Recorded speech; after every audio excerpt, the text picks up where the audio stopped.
শুভ সন্ধ্যা। আজ ৭ অক্টোবর মঙ্গলবার। সাথে আছি আমি আজিজুল হক। জানিয়ে দেবো গত ২৪ ঘন্টায় বেনাপোল বন্দর দিয়ে ভারতের সাথে আমদানি রপ্তানি বাণিজ্য এবং পাসপোর্টধারী যাতায়াত তথ্য। এছাড়া থাকছে ভ্রমণ ও বাণিজ্য খাতে রাজস্ব আদায় এবং দেশীয় বৈদেশিক মুদ্রা ক্রয় বিক্রয় তথ্য। সাথে থাকুন। প্রথমে বাণিজ্য সংবাদ। গতকাল বেনাপোল স্থলবন্দর দিয়ে ভারত থেকে ২৫২ ট্রাক বিভিন্ন ধরনের পণ্য আমদানি হয়েছে। এ সমস্ত আমদানি পণ্যের মধ্যে ছিল শিল্প কারখানার কাঁচামাল, তৈরি পোশাক, গার্মেন্টস, শিশুখাদ্য, কসমেটিক্স, মাছ-সহ বিভিন্ন ধরনের পণ্য। এ সময় বাংলাদেশি পণ্য ভারতে রপ্তানি হয়েছে মাত্র ৫৬ ট্রাক। এ সমস্ত রপ্তানি পণ্যের মধ্যে উল্লেখযোগ্য ছিল বসুন্ধরা টিস্যু, গার্মেন্টস, কেমিক্যাল, মাছ-সহ বিভিন্ন ধরনের পণ্য। এ সময় বাণিজ্য খাতে সরকারের রাজস্ব আদায় হয়েছে প্রায় ১৪ কোটি টাকা। এবার পাসপোর্টধারী যাতায়াত তথ্য।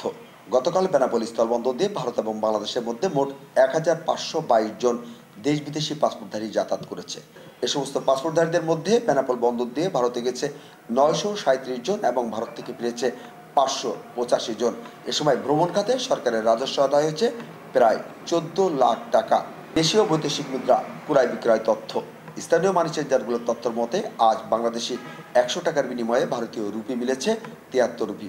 অপরদিকে ভারতীয় ১০০ রুপির বিনিময়ে বাংলাদেশি টাকা পাওয়া গেছে ১৩৪ টাকা ৫০ পয়সা। প্রতি ইউএস ডলারের ক্রয় মূল্য ছিল ১২৫ টাকা এবং বিক্রয় মূল্য ১২৬ টাকা।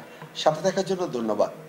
নিয়মিত এই ধরনের তথ্য পেতে যুক্ত থাকুন আজকের কথা ফেসবুক পেজ ও ইউটিউব চ্যানেলের সাথে। সে পর্যন্ত সবাই ভালো থাকবেন, সুস্থ থাকবেন। আল্লাহ হাফেজ।